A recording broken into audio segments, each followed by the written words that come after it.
They sort of crop up even, they're hidden in a lot of ways, but sometimes they stand out. We've seen these before. They sort of crop up even, they're hidden in a lot of ways, but sometimes they stand out in front of you. A lot of people may not even notice them. But this particular symbol here, which I call a schematic, or it's like a diagram, or like a plan, and it's a bit like an old Marshall amp. I love Marshall amps, guitar amplifiers.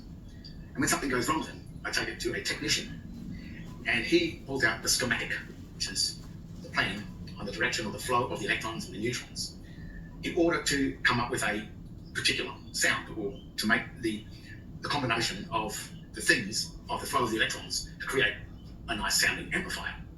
And it's that schematic that can only really be read by the technician, or the technician that can read the symbols of the schematic in order to understand the flow of the electrons that make that sound come out of the amplifier.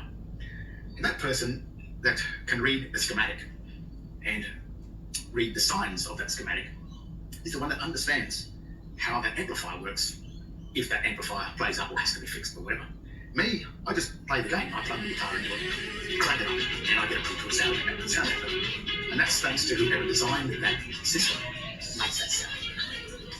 Now, of course, the Marshall amplifier schematic is sort of pretty complex as far as guitar amps go. But this amplifier, or this schematic, or this system, or this plan is the same thing. It's a simple schematic that actually identifies quite a complex system of governance.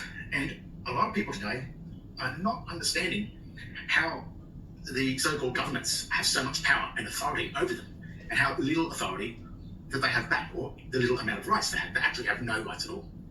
And the whole guts of it, the reality of it all, is that the people that thought they were in a common law system where the sovereignty is really held by them, and the direction of power over that sovereignty is with the people.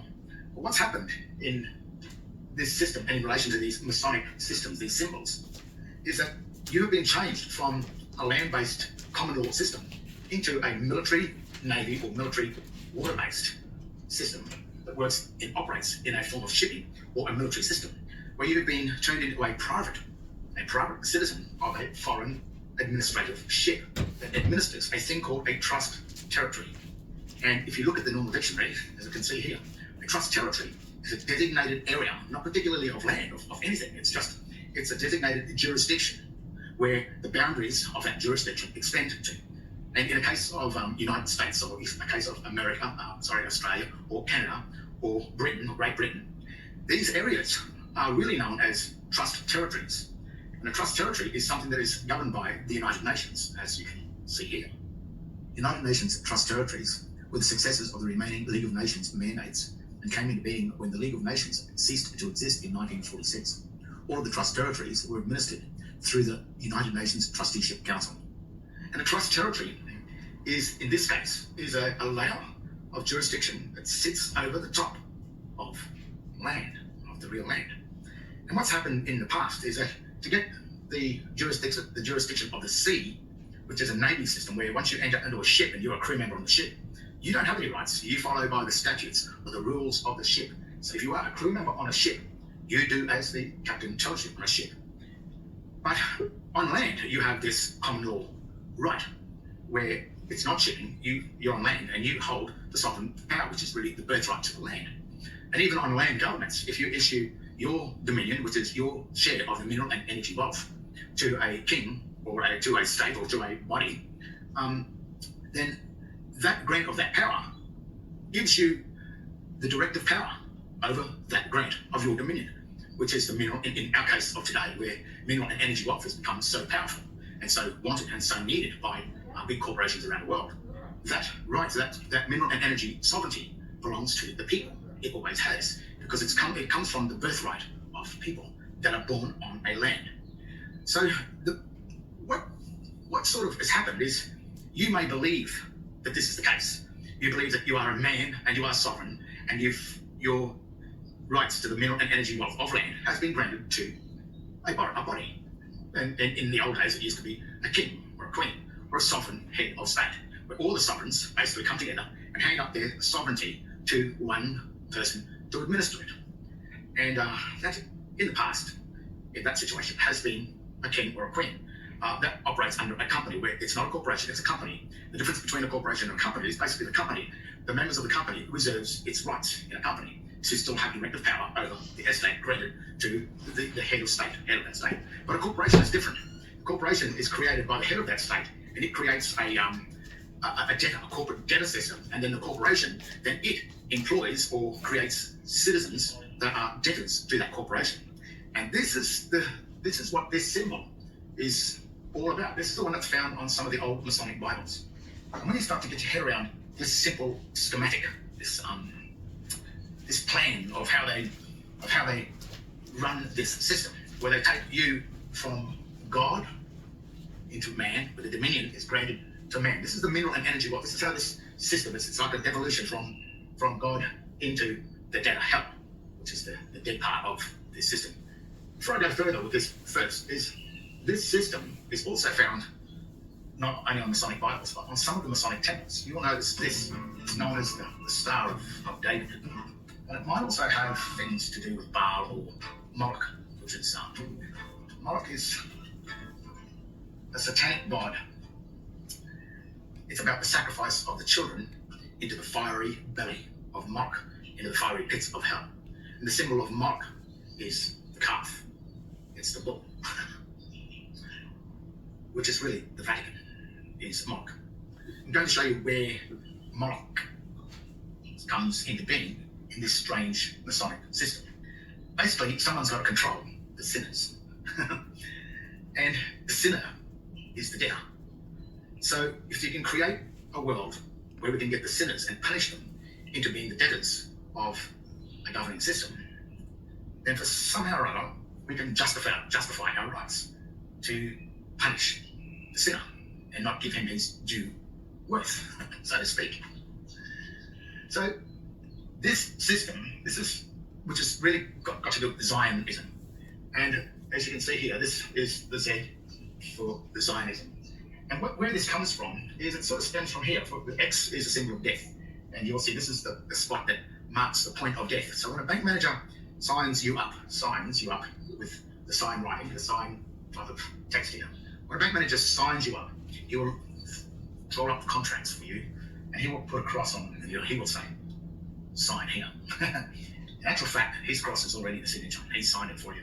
But what he's trying to get you to do is countersign it, which means that you become the debtor of the bank, because he already signed it by putting his cross on it. So when he makes a mortgage payment and he puts his crosses on it, he's already signed it. But lucky you're not onto it, you go and sign it again, which confirms that he is now the creditor, where he originally was the debtor of it. And this symbol here, the Christ, it's also a bit like Christ. The reason why it's a symbol of death is because it's the mark or the spot or the place of your death where Christ dies on the cross. But in Christ's case, Christ sacrificed himself for us. While we're on this subject, dealing with Christ and the signature, I just want to give you this something to really think about the next time you go and sign a contract, whether it be with the government or a banking contract. Because the governments are the banks. The US Federal Reserve is the bank of the world, basically of the US dollar. And it controls many of the dollars around the world, as well as the Australian dollar. It belongs to the US Federal Reserve.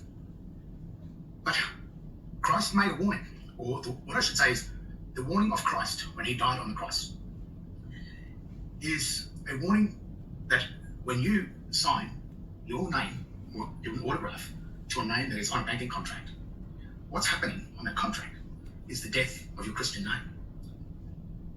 Because the name on the banking contract or the mortgage or on the electoral roll or any form of police document or government document, the name that's on that document, of their document, is the property of Moloch or Satan or the administrator. It is not your property.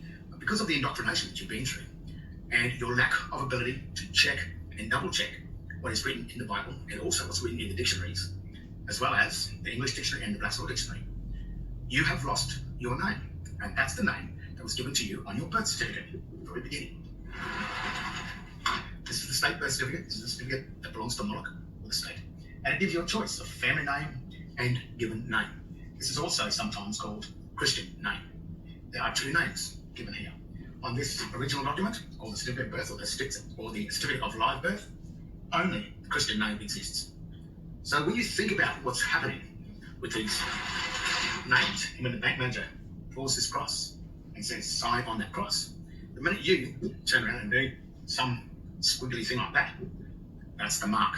And that mark will go to your name that is incorporated with your surname, which is the name that belongs to Moloch or Satan or the state or the debtor, or it belongs over here in the tree of knowledge, because there's your Christian name. There, that's what identifies the Christian side of this Trinity. This is the debtor side, the Moloch, the sinners, the surname. And when you autograph where that cross is, just think about it. Is that Christ telling you that by joining and incorporating yourself with the debtor over here, with the surname, is that the death of the Christ inside you? You see, everything in the Bible is a symbol. It's a symbol of your life, of everything that you're going to go through. It's a warning of what you must be careful of, what you've got to watch out for. It's a warning of the world of sign, of sin. And as I've said before, the word sign is S-I-G-N, and the G is simply the governing of sin. It's a Gnostic system. It's hidden. It's an occult. And these symbols, while we're on that subject of Christ, is when you sign the contract under a surname, then your true name, the creditor side, has died on the very mark where the contract is. And then what the bank can do, the bankers or the debtors, the administrators can do, they can always pull that piece of paper out and say, no, you put your mark on it. That's your mark.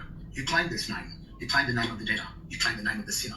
And within this Trinity, within this trusteeship, you claimed to act over here on the debtor side of their trust. And the reason why you were there is you just did not know the symbolism, the schematics, the satanic Gnostic system that is behind the system to get you to kill yourself on the cross. Christ dies on the cross. Your Christian name dies on the cross. This cross is also these two triangles like this. Interesting.